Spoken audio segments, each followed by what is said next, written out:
Most people put out videos on YouTube and never see a dime come from it. You might be in the same boat yourself, putting out video after video and just never to see any traction. And you feel like your content's good, but you're just not able to trigger the algorithm and get those views that you're after. So you're wondering, is YouTube even worth it anymore? Well, we all know that there are content creators out there making millions of dollars a year, but that just isn't you at this time. And in today's episode, Grant and I, we're going to be kind of giving our own past experiences on building our own YouTube channels and kind of give you our perspective on whether YouTube is even worth it.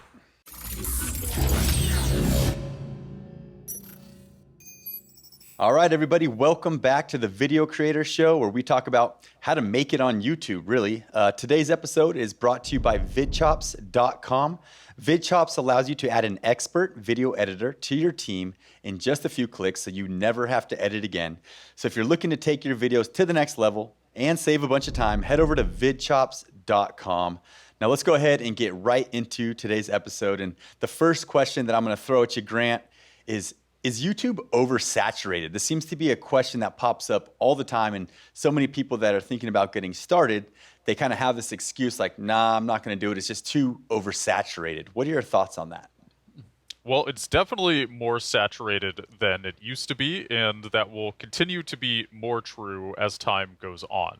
However, I think as long as you're differentiating yourself and as long as you're making something unique and good that retains an audience, then you're never going to have trouble growing. I think what a lot of people run into, and this can be confusing, so like if you make a comedy skit and it's like pretty funny, if you had released that in 2009, there's a good chance it would have gotten millions of views. If you release the same quality video now, it's probably going to get like 50 views, 100 views if you're just starting out.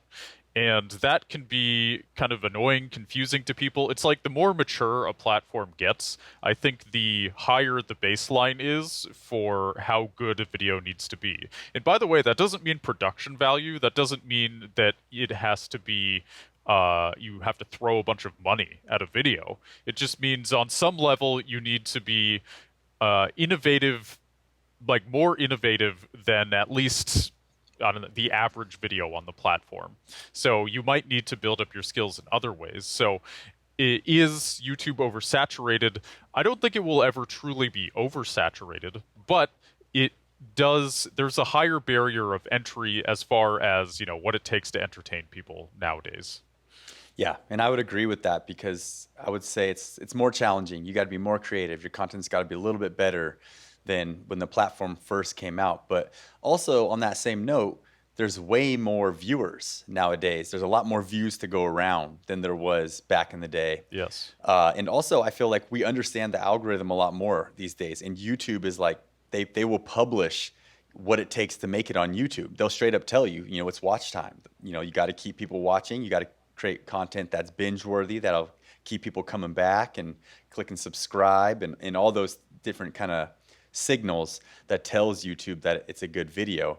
But, more and more people are joining the platform every day. I mean, the craziest thing that happened was when Google, first of all, they purchased YouTube a long time ago, but then it's like, okay, any Gmail account you create or any Google account you create automatically creates a YouTube channel.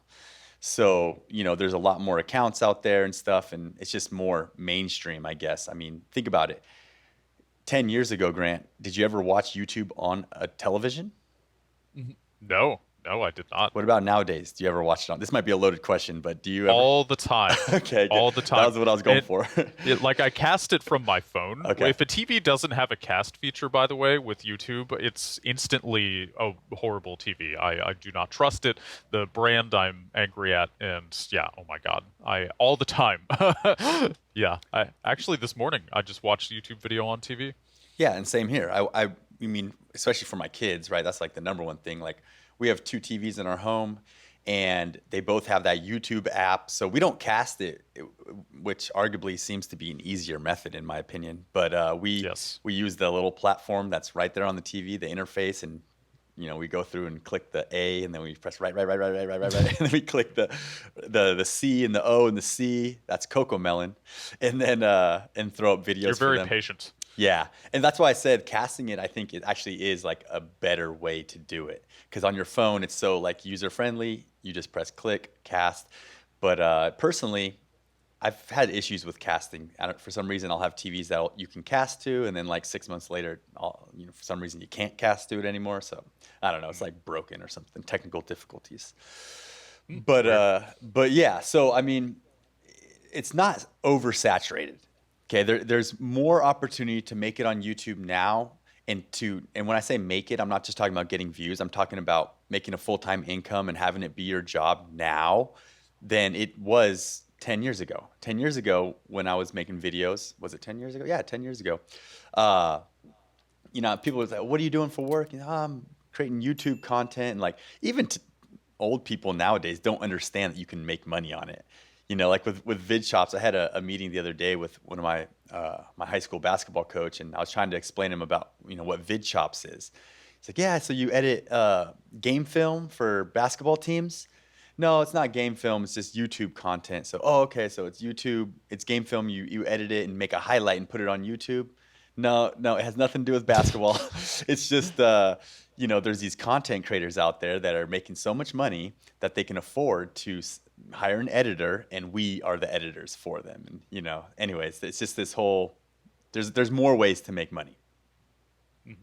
Yeah, there's a whole business aspect of YouTube that obviously this podcast talks about a lot that has been underutilized. I would argue, is mostly underutilized nowadays, but it's more utilized now, and the information is more available now than it's ever been. So it's easier to make a living off of a smaller amount of views now than it was in 2014.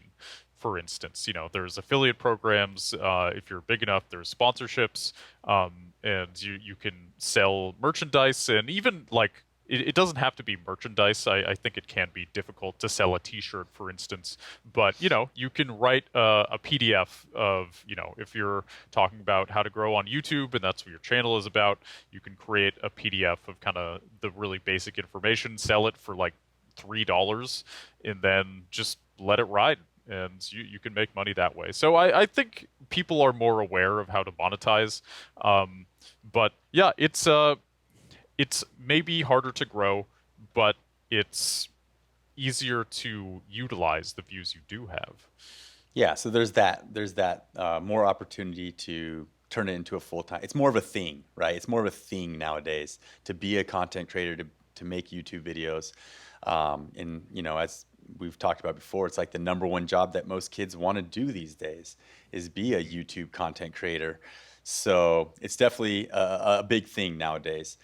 Now, as far as growing on the platform nowadays, what is different, would you say, nowadays? Like, what would be a strategy to start out in this kind of more challenging place compared to back in the day? Like, what would you suggest people do to stand I out? mean, I feel like in a way the strategy isn't really different nowadays. I think the only thing to be aware of is that, the threshold for people's attention is a little bit higher nowadays. So you might want to either study more content before you start creating yours, though getting started sooner rather than later is always better.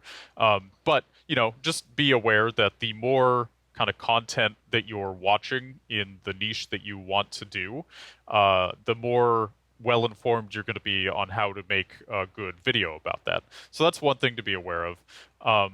And then I think, generally speaking, you might have to be more patient because you never know how long it's going to take off. You might it might take you a while to find your voice. Again, like 10 years ago, if you were kind of mediocre, it was easier to get seen because there wasn't as much competition. Now, you might have to make a lot of videos before you get to the point where you have the skills and the charisma and you have what it takes to garner an audience. So Really, the strategy is more of a mental game, in my opinion. It's do you have the patience? Do you have the work ethic? And that I think is again always going to be true because also I think like by watching content, like if you watch a video and you feel inspired by that, and you're like, man, I would love to make a video like that. The caliber of content these days is obviously better than it was 10 years ago. So your mind is kind of being trained by what you're seeing. So in a way, you're actually more prepared by watching what's already out there than you would have been 10 years ago. But again, because the competition's higher, it sort of like evens out. Does that make sense? Yeah, yeah, no, it does make sense. And you said some things there like whatever niche or kind of category you're in to go and look and see what people are doing. But I think a Yeah. big mistake that people who, especially people who are starting out, make is they will study the greats and then they just copy them.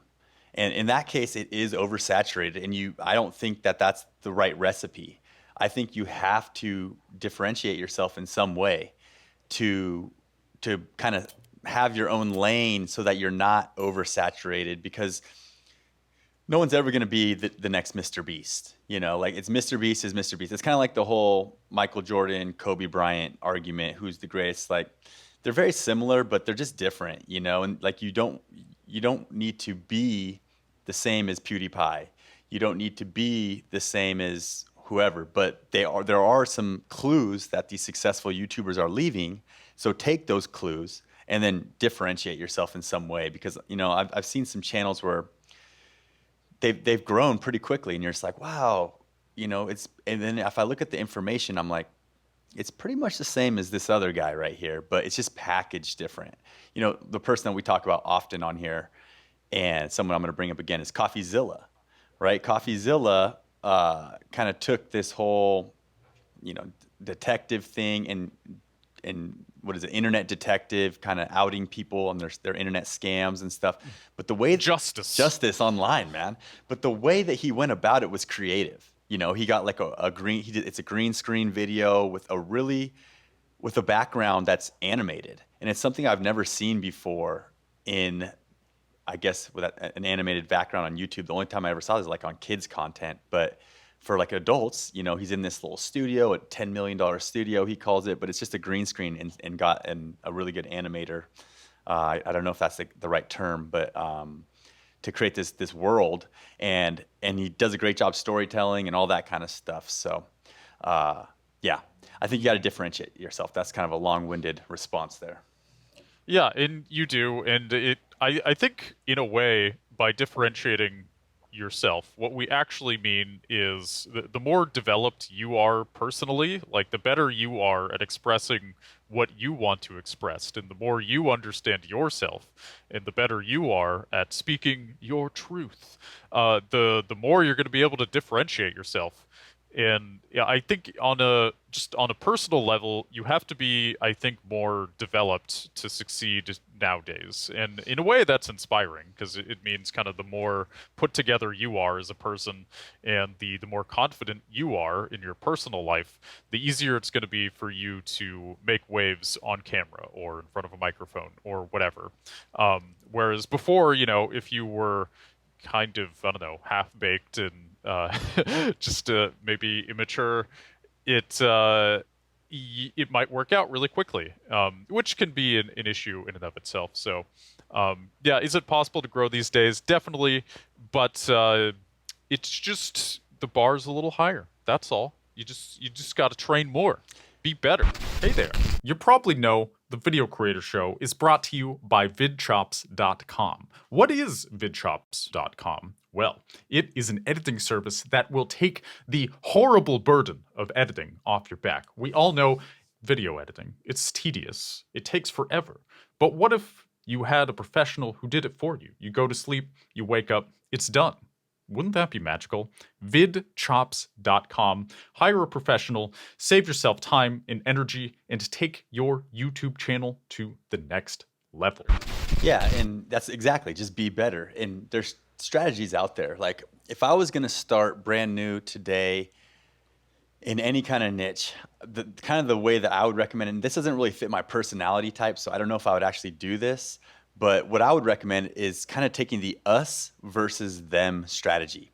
So think of like Andrew Tate, right? Like he grew, Uh-huh. so don't go ahead and be Andrew Tate and end up in jail, but think about it, controversy, right? Taking a side, basically picking a side, being very polarizing is what people call it, and to me, it's us versus them, and you can kind of like build up this side that you're on in this, and you can fight for justice for this side. And what you'll do is you'll attract all the people that agree with you, and even people that don't agree with you for some reason, people like that polarizing thing. So there you go, right there. There's a powerful tip where if you're going to start something, don't just go out there and be the next Joe Schmo. Go out there and be polarizing. I think that's pretty helpful when it comes to growing on YouTube. And the thing about it is it's proven, right? Like how, any show, any talk show, the most entertaining ones are the ones where it's like you either sitting there going, this guy knows what he's talking about, or you're sitting there and going, this guy has no idea what he's talking about.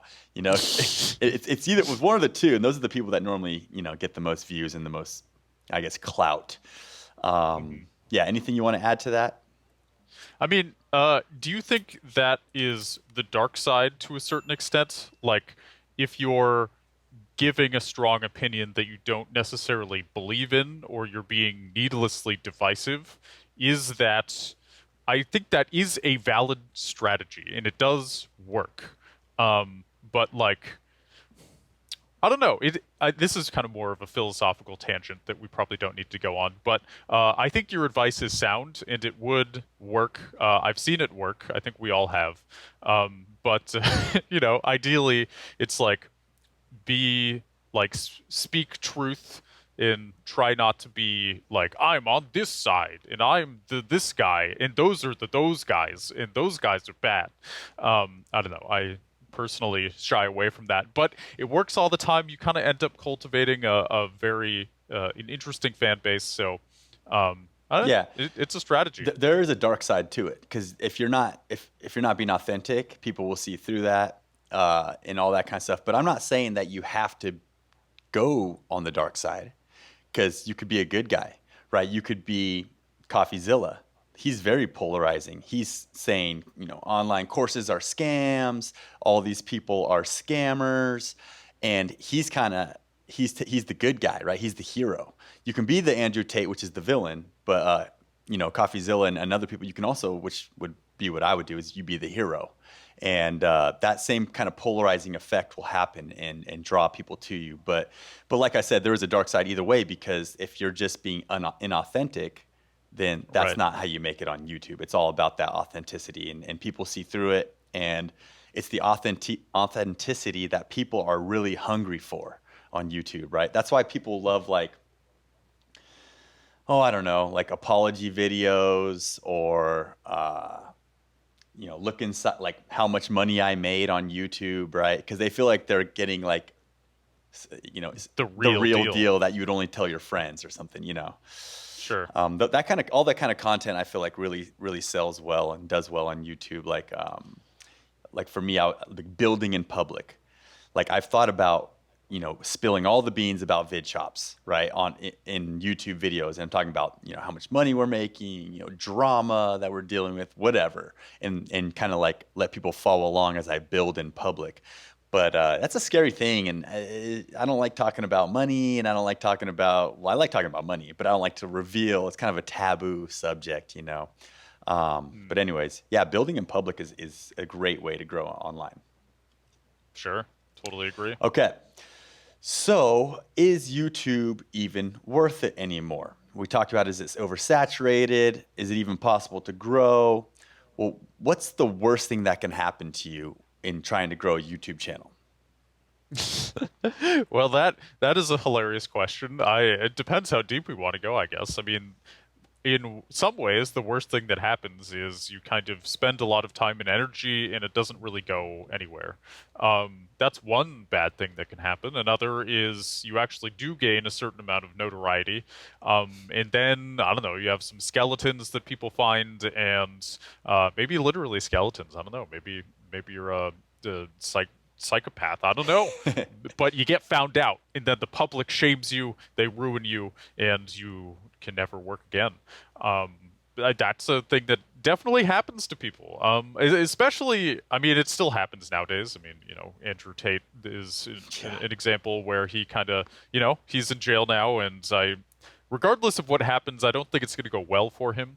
And then there's plenty of other small stories of just kind of like when you gain an audience, I think you end up getting under a lot more scrutiny. And then depending on one, how bad your crimes or your whatever issues you have are, and two, how well you react to the criticism, these things kind of decide your fate.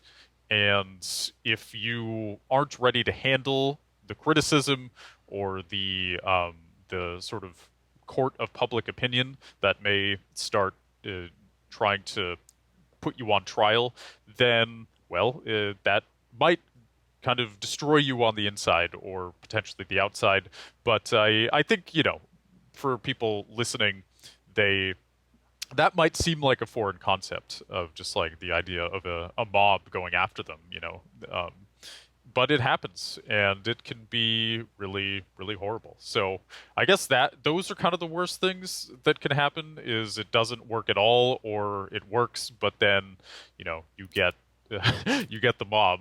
But besides that, I mean, I that's about it. I suppose you could put too much time and energy into it, and it kind of gets in the way of your personal life, and you overfocus on YouTube. But you can kind of do that with anything. That's kind of my answer. Are there any other dark paths that people could go down that I missed here, Augie? I'll try to think of some dark paths here as I'm talking, but I did want to mention that yeah, there's so many examples of the mob coming after you or something like the first one that I think of is the Logan Paul suicide forest incident. Like here's old Logan Paul, as a teenager creating vines, and then gets in, Vine dies off, gets into YouTube, tries really really hard, does a great job in creating entertaining vlogs and everything, and then makes a really bad judgment call on this suicide forest one, and boom, now you're public enemy number one. I mean, I can't even imagine like how bad he was feeling. Like you know what I mean? Like for the next like couple months, like he was probably just like, what was I thinking?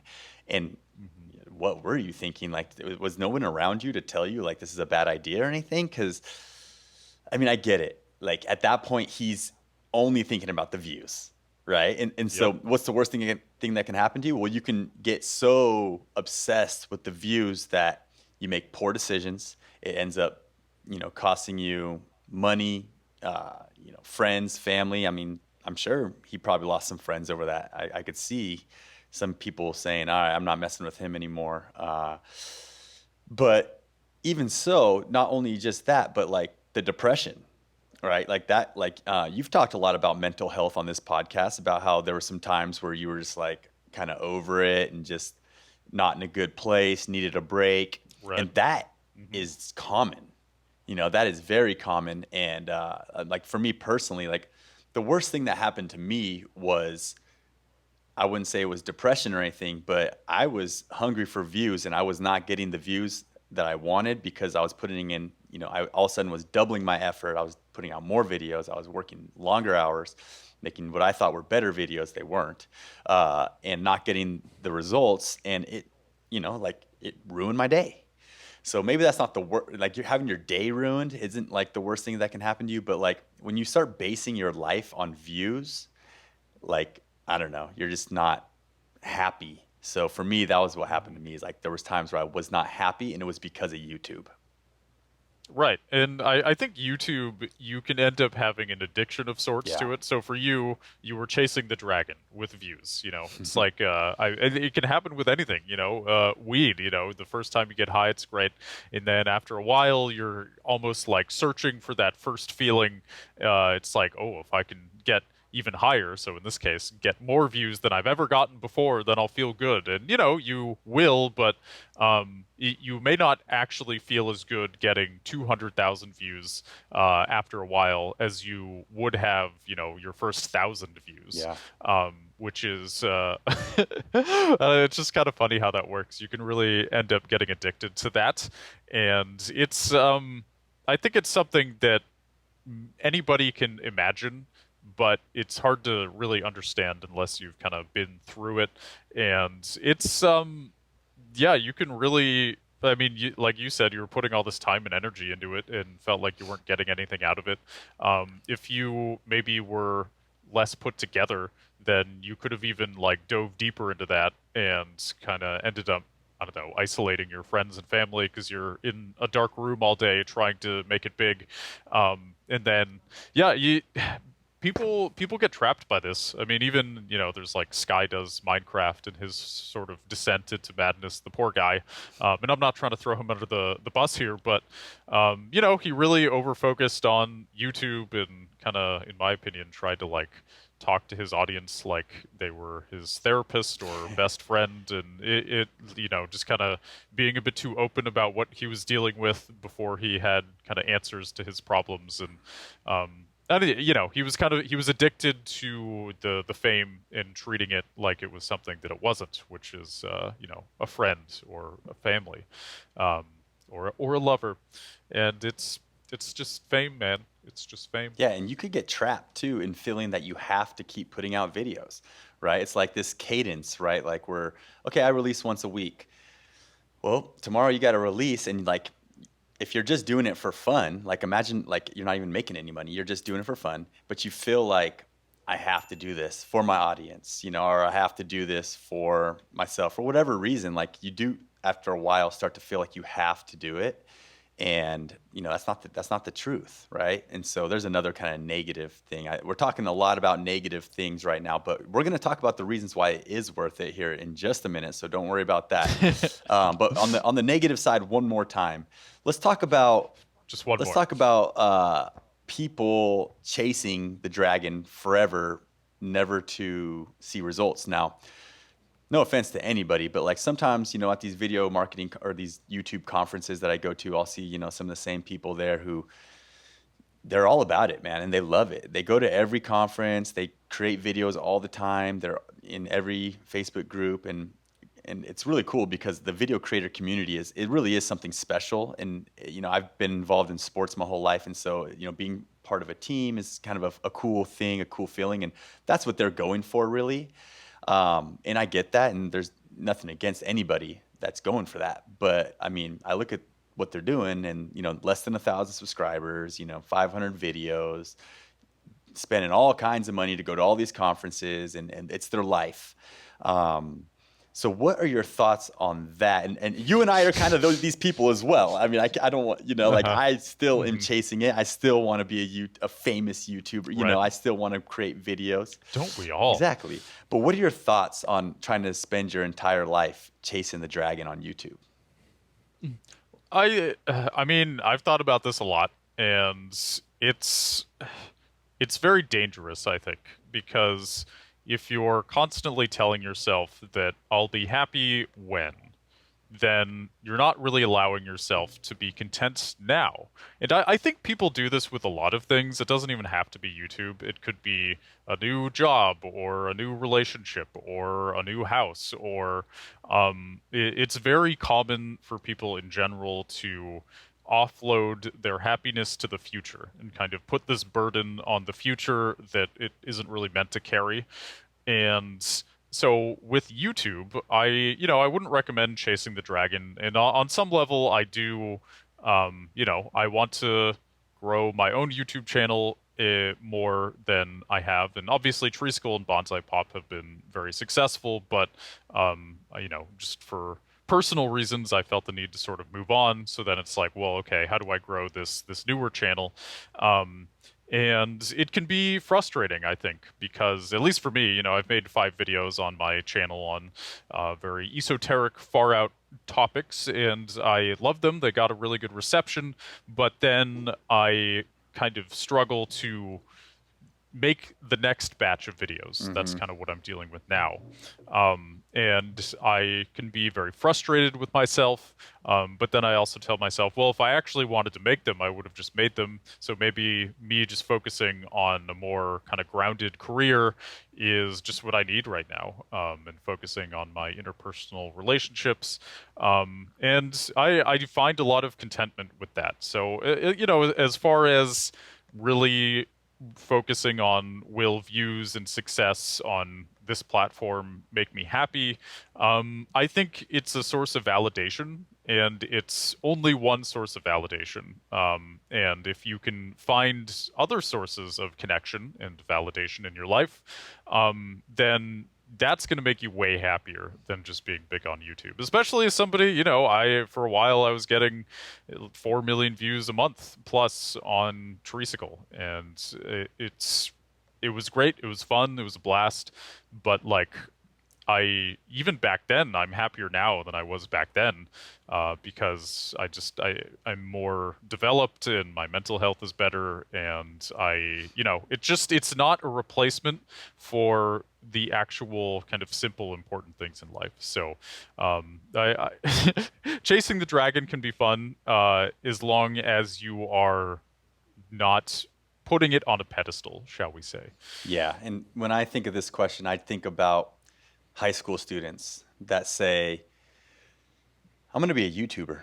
When people say that and they're like, "That's going to be my career," I'm like, "Well, hold up a second. Like, YouTube should start as a hobby. Like, no matter what, it should start as a hobby because it's not promised, and you have to be able to kind of figure out how to create really good videos, and not everyone's willing to put in the effort to create really really good videos, or you just don't have the it factor.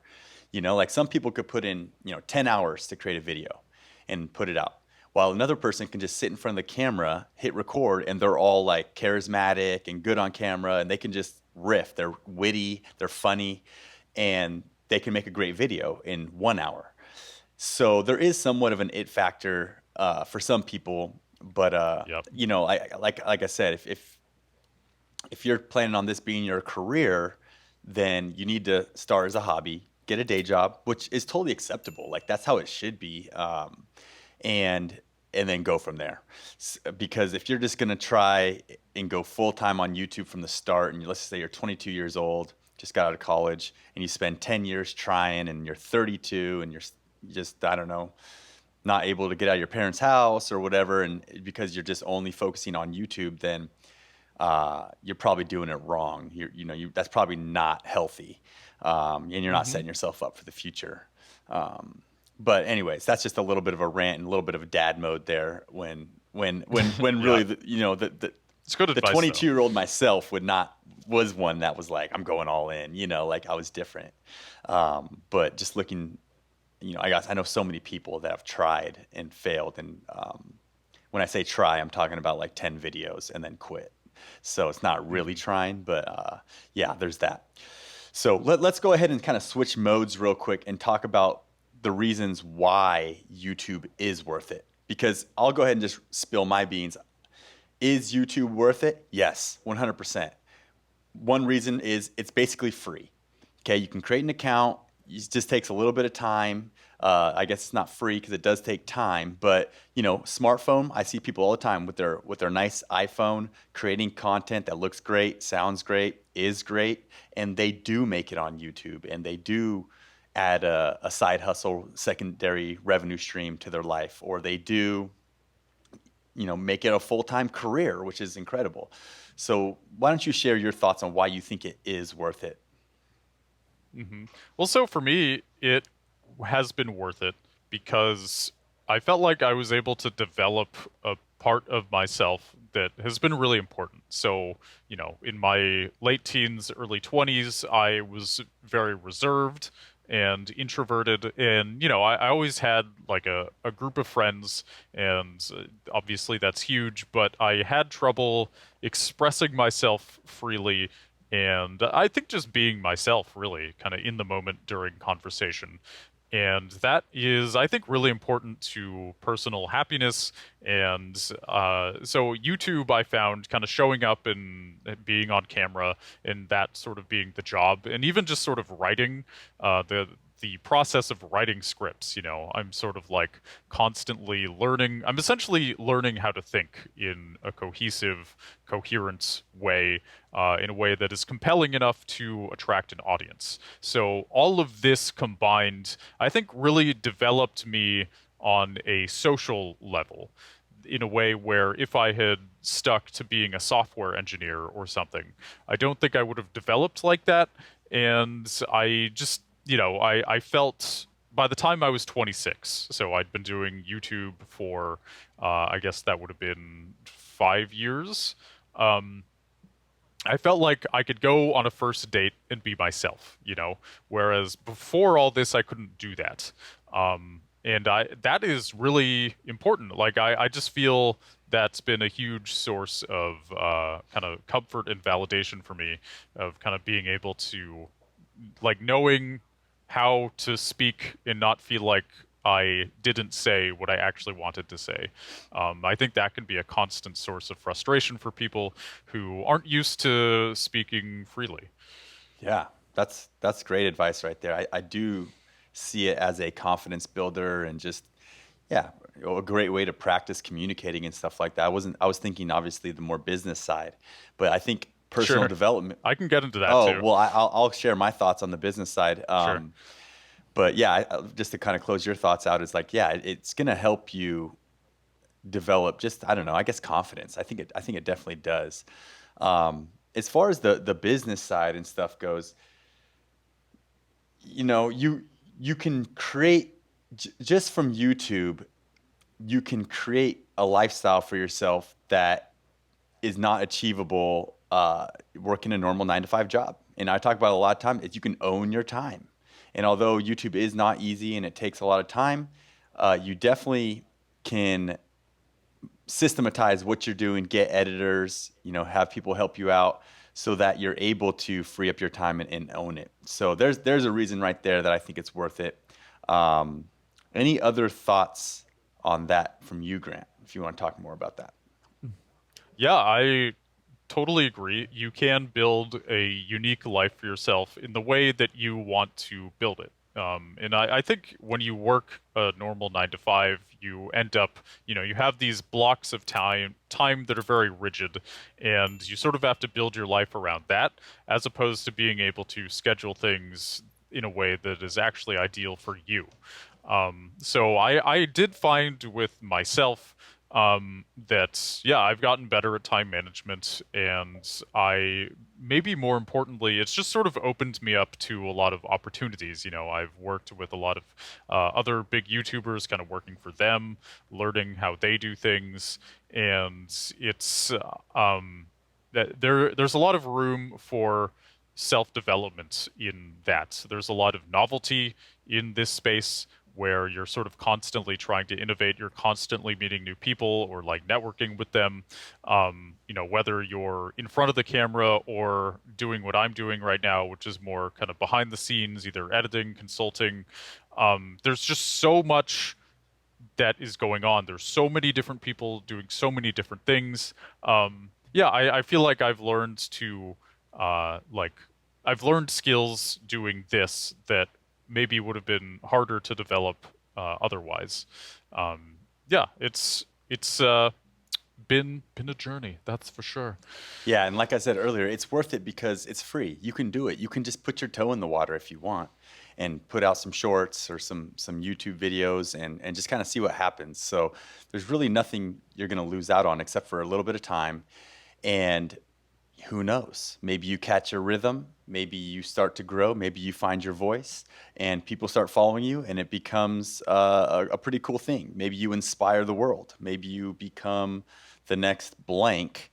And, if you wouldn't have hit record and kind of put yourself out there, then none of that would have happened. So it's definitely worth it. And if you're a business owner, there's just a million reasons that it's worth it to just get more attention, garner more attention on your business and get leads and grow your business strictly through YouTube traffic, which I personally think is the best kind of traffic you can get for your business, because you can warm them up, right? You can build a relationship through the video. It's almost like a one-on-one conversation if they're watching you speak. Right. And that's powerful in the business world, when, when it's hard to advertise to people and everyone's kind of sees it, I don't know the number, but they see 10 ads a day, or, you see 100 ads a day. You hear these statistics sometimes that the average person sees, 150 ads a day. Well, a YouTube video that they're clicking on or that they're searching and watching all the way through and then going to your website can really help build that relationship and turn people into customers. So that alone, I think, is worth it. Mm-hmm. Yeah, I totally agree. It's a whole new avenue that I think we're over the hump of figuring out like what it can do. But there's still, I think, more to explore with this, and there's always going to be new ways to kind of reach an audience and to build a business around that. Hopefully, in a kind and good way. Yeah. So all in all, is YouTube worth it? The answer, of course, is yes. But like we talked about earlier in the episode, I guess there's a few obstacles that you need to overcome as you are starting, as you are growing, or as you are not seeing results. And as long as you can get through those obstacles, then YouTube is definitely worth it and something that you should consider if you don't already have a channel. Thank you, everybody, for listening to today's episode. Hopefully you got a few tidbits that you can use in your YouTube journey. And I wanted to also mention that if you are listening to this on iTunes, please, we would appreciate a 5-star review or just any honest review, honestly. And if you're watching on YouTube, please hit that subscribe button as we are now trying to build the YouTube channel. Thank you guys for listening so much today, and we will see you in the next episode. Later.